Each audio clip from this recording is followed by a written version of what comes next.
Hello guys, welcome to another video of stock market. Friends, UCO bank की ओर से March quarter के financial result पेश हो चुका है। स्टैंडर्ड ऑन कंसोलिडेटेड दोनों रिजल्ट्स आउट हो चुके हैं। आज के इस वीडियो में एनालिसिस करेंगे। गाइस, यहाँ पे अगर देखिए तो कंपनी की ओर से कोई भी यहाँ पे जैसे डिविडेंड रिकमेंड नहीं किया गया। तो अब हम लोग चलते हैं कंपनी के फिनेंशियल रिजल्ट्स पे। तो गाइस, पहले हम लोग कंसोलिडेटेड फिनेंशियल रिजल्ट्स कवर करेंगे, जो कि यहाँ पे करोड़ लैक्स में नंबर्स दिए गए। इनकम की अगर बात करें तो यहाँ पे इनकम जो है 5946 करोड़ का, पिछले क्वार्टर 5450 करोड़ था और मार्च 22 क्वार्टर में 4361 करोड़ का इनकम था। Income quarter on quarter, year on year दोनों में यहाँ पे इंक्रीज करता हुआ देखने को मिल रहा है। अगर हम लोग एक्सपेंस यहाँ पे देखेंगे तो कंपनी का जो एक्सपेंस हुआ है 4589 करोड़ का, पिछले क्वार्टर में 4096 करोड़ था और मार्च 22 क्वार्टर में 3412 करोड़ का एक्सपेंस हुआ था। गाइस, कंपनी का इनकम तो अच्छी ग्रोथ हुई, लेकिन कंपनी एक्सपेंसेस बहुत ज़्यादा है। इसके कारण कंपनी उतना अच्छा ग्रोथ, ये प्रॉफिट जो है उतना अच्छा ग्रोथ नहीं कर पाई है क्वार्टर ऑन क्वार्टर में। जो कि यहाँ पे अगर हम ऑपरेटिंग प्रॉफिट देखें, मतलब बिफोर प्रोविजंस और बिफोर एनपीए अगर देखें, बिफोर टैक्सेस वगैरह अगर हम लोग देखेंगे तो यहाँ पे कंपनी का प्रॉफिट है 1357 करोड़ का, पिछले क्वार्टर में 1353 करोड़ था और मार्च 22 क्वार्टर 949 करोड़ का एक प्रॉफिट था, जो कि बिफोर टैक्सेस और कंटिजेंसी प्रोविजंस की हम लोग बात कर रहे हैं। जो कि यहाँ देख सकते हैं क्वार्टर ऑन क्वार्टर में भी एवरेज ग्रोथ है, लेकिन ईयर ऑन ईयर बहुत स्ट्रॉन्ग ग्रोथ है। गाइस, एक देखिए, ये एक बैंक सेक्टर है, तो बैंक सेक्टर में दो इंपॉर्टेंट पॉइंट होती है। पहला होता है प्रोविजंस, दूसरा होता है एनपीए। तो हम लोग यहाँ पे प्रोविजंस की अगर बात करें तो कंपनी को जो प्रोविजंस जो होता है, ये मतलब कि कंपनी को पे करना होता है और ये जितना ज़्यादा पे करेगा उतना प्रॉफिट में इंपैक्ट पड़ेगा। जो कि अगर हम यहाँ पे प्रोविजंस देखें तो कंपनी का प्रोविजंस इस बार पे करना पड़ा 450 करोड़ का, पिछले क्वार्टर में 332 करोड़ था और मार्च 22 क्वार्टर में 465 करोड़ का प्रोविजंस पे करना पड़ा।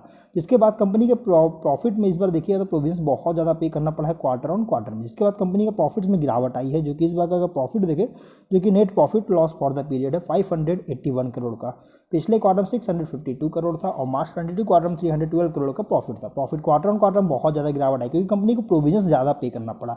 लेकिन ईयर ऑन ईयर में कंपनी का प्रॉफिट्स बहुत ही शानदार तेजी देखने को मिल रही है अगर देखा जाए तो। अगर हम लोग यहाँ बात करें कंपनी का, अगर देखिएगा इसका ईपीएस अगर देखें तो कंपनी का जो ईपीएस उतना कुछ खास नहीं, एवरेज है 0.47 रुपीज़ का।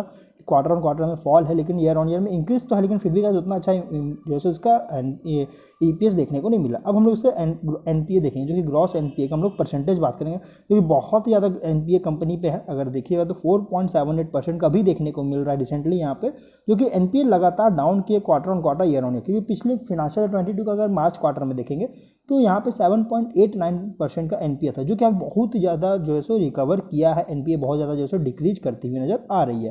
प्रॉफिट मार्जिन है 9.37% का, क्वार्टर ऑन क्वार्टर में फॉल है, लेकिन ईयर ऑन ईयर में तेजी देखने को मिल रहा है। अगर हम लोग इसका सेगमेंट वाइज रेवेन्यू की बात करें तो यहाँ पे treasury operations, corporate banking operation, retail banking operation जिसमें है डिजिटल बैंकिंग और other retail banking, other banking operation, इन सभी को मिलाकर अगर देखिएगा तो यहाँ पे कंपनी जो है अच्छी रिजल्ट पेश किया। इनकम बहुत ही शानदार ग्रोथ है, लेकिन एक्सपेंस प्रोविजन ज़्यादा पे करने के कारण कंपनी के प्रॉफिट्स में गिरावट आ रही है।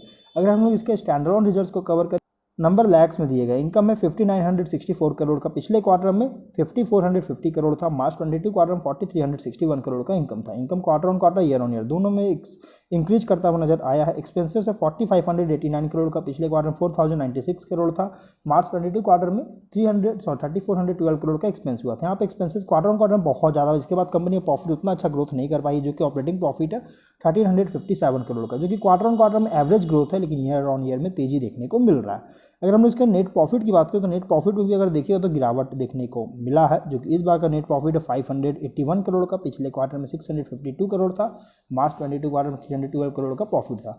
क्वार्टर ऑन क्वार्टर में फॉल है, लेकिन ईयर ऑन ईयर में इंक्रीज करता हुआ देखने को मिला है। ईपीएस कंपनी का निकल के आया, अगर देखिएगा तो यहाँ पे इसका जो ईपीएस है 0.49 रुपीज़ का है, पिछले क्वार्टर से फॉल है, बट पिछले साल से यहाँ पे इंक्रीज किया है। तो ओवरऑल यहाँ पे कंपनी एवरेज रिजल्ट देखने को मिला। एनपीए कंपनी का बहुत ही शानदार यहाँ पे डिक्रीज हुआ है, जो कि बहुत ही अच्छी बात है कंपनी का, क्योंकि ये पॉजिटिव साइन दे रही है कि कंपनी अपना एनपीए बहुत ही तेजी से यहाँ पे डाउन कर रही है। तो गाइज, अब हम लोग जो है वीडियो कहीं पर एंड करते हैं। अगर कोई डाउट हो कमेंट बॉक्स में पूछे। मिलते हैं नेक्स्ट वीडियो में। Till then bye bye.